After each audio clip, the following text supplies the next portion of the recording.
మోంతా తుఫాను దూసుకొస్తోంది. ప్రస్తుతం మచిలీపట్నానికి 70 కిలోమీటర్ల దూరం వరకు వచ్చింది. కాకినాడకు 150 కిలోమీటర్ల దూరంలో తుఫాను కేంద్రీకృతమైంది. ఉత్తర వాయువ్య దిశగా మోంతా తీవ్ర తుఫాను కదులుతోంది. మరో గంట తర్వాత నుంచి తీరం దాటే ప్రక్రియ మొదలు కానుంది. రాత్రి 11 గంటలకు పూర్తిగా తీరం దాటే అవకాశం ఉంది. ఓడల రేవు అంతర్వేది మధ్య తీరం దాటే ఛాన్స్ ఉందని వాతావరణ శాఖ చెబుతోంది. తూర్పుపాలెం, కేశవదాసుపాలెం గ్రామాల మధ్య తీరం దాటనుంది. తీరం దాటే సమయంలో అతి భారీ వర్షాలు, తీవ్ర గాలులు వీస్తాయి. సాయంత్రం 6 గంటల నుంచి రాత్రి 11 గంటలే అత్యంత కీలకం. రాత్రి సమయంలో మోంతా తుపాను తీరం దాటనుంది. కరెంట్, కమ్యూనికేషన్ వ్యవస్థలు దెబ్బతినే ప్రమాదం ఉంది. తీర ప్రాంత ప్రజలు అత్యంత జాగ్రత్తగా ఉండాలని అధికార యంత్రాంగం ఇప్పటికే సూచించింది.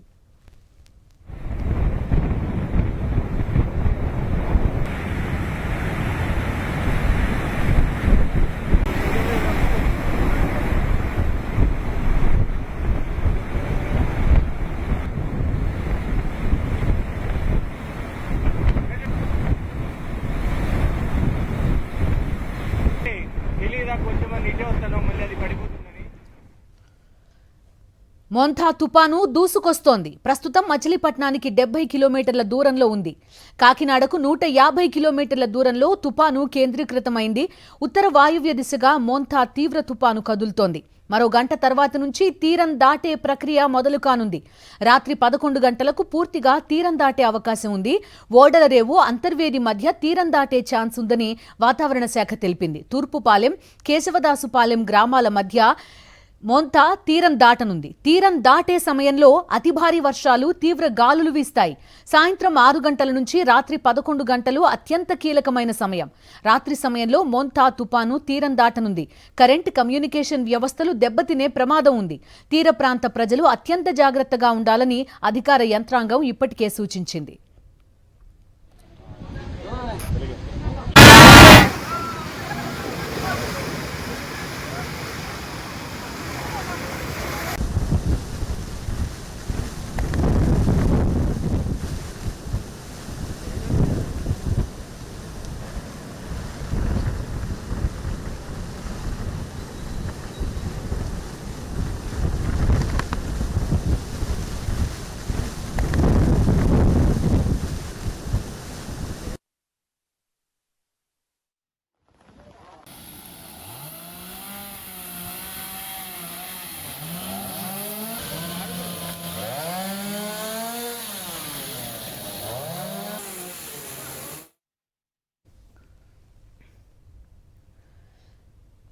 ఈ రోజు సాయంత్రం తర్వాత ఎప్పుడైనా మోంతా తుపాను తీరం దాటే అవకాశం ఉంది.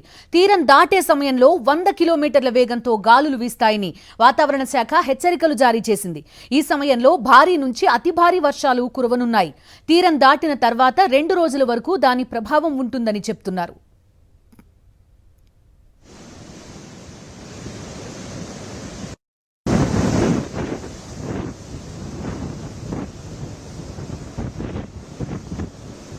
తుపాను వల్ల వచ్చే వర్షాల కారణంగా శ్రీకాకుళం నుంచి అనకాపల్లి వరకు, పశ్చిమ గోదావరి నుంచి నెల్లూరు వరకు ఆకస్మిక వరదలు సంభవించే అవకాశం ఉందంటున్న విశాఖ వాతావరణ కేంద్రం అధికారి జగన్నాథ్ కుమార్తో మా ప్రతినిధి నాయుడు ఫేస్ టు ఫేస్.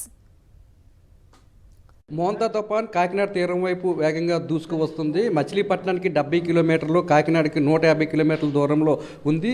ఇది ఎన్ని గంటలకు తీరం దాటే అవకాశం ఉంది, ఏ ప్రాంతంలో తీరం దాటే అవకాశం ఉందనే విషయాలు మనతో మాట్లాడడానికి విశాఖ వాతావరణ శాఖ అధికారి జగన్నాథరావు గారు. సార్ చెప్పండి సార్, ఏ సమయంలోని తీరం దాటే అవకాశం ఉంది? సాయంత్రం నుంచి మధ్యరాత్రి లోపల తీరాన్ని తాకే అవకాశం ఉంది. తీవ్ర తుఫానుగానే తాకే అవకాశం ఉంది. 90 నుంచి 100 కిలోమీటర్ల వేగంతో గాలులు అక్కడ వీచే అవకాశం ఉంది. ఇక కాకినాడ పరిసర ప్రాంతాల్లో 1 మీటర్ వరకు ఉప్పెన సంభవించే అవకాశం ఉంది. ఇక ఈ 2 రోజులు కూడా పలు చోట్ల అత్యధిక ప్రాంతాల్లో తేలికపాటి నుంచి మోస్తరు వర్షాలు ఉండే అవకాశం ఉంది. మొదటి రోజు శ్రీకాకుళం నుంచి తిరుపతి వరకు అత్యధిక ప్రాంతాల్లో ఈ రెడ్ వార్నింగ్ ఇచ్చాము. ఇక్కడ రెడ్ వార్నింగ్ అంటే భారీ నుంచి అతి భారీ, కొన్ని ప్రాంతాల్లో అత్యంత భారీ 1-2 ప్రాంతాల్లో పడే అవకాశం ఉంది. ఈ మధ్య జిల్లాల్లో అంటే నంద్యాల, వైఎస్ఆర్ కడప, అన్నమయ్యలో ఆరెంజ్ వార్నింగ్ ఇచ్చాము. పశ్చిమ రాయలసీమలో ఎల్లో వార్నింగు, చిత్తూరులో కూడా ఎల్లో వార్నింగ్ ఉంది. ఇక్కడ 2వ రోజుకి వచ్చినట్టయితే ఈ ప్రాంతాలన్నీ కూడా భారీ నుంచి అతి భారీ, మిగిలిన ప్రాంతాలు ఎల్లో వార్నింగ్ ఉన్నాయి.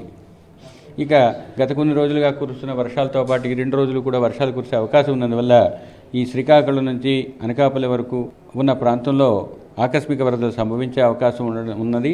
ఇక పశ్చిమ గోదావరి నుంచి నెల్లూరు వరకు ఈ ప్రాంతంలో కూడా కొన్ని ప్రాంతాల్లో ఆకస్మిక వరద సంభవించే అవకాశం ఉంది. సార్, పోర్టులు ఎటువంటి ప్రమాద హెచ్చరికలు జారీ? మత్స్యకారులు మొదటి 3 రోజులు వేటకు వెళ్ళవద్దని చెప్పాము. ఇక ఓడరేవులకు వచ్చేసరికి కాకినాడలో 10వ నెంబరు ప్రమాద హెచ్చరికను ఎగరవేశాము. విశాఖపట్నం, గంగవరంలో 9వ నెంబరు, మచిలీపట్నం, నిజాంపట్నం, ఓడరేవు, కృష్ణపట్నంలో 8వ నెంబరు ప్రమాద హెచ్చరిక ఎగరవేయటం జరిగింది. సముద్రం ఏ విధంగా ఉండబోతుంది? సముద్రం దీన్ని ఏమంటారంటే వెరీ రఫ్ టు హై అంటారు.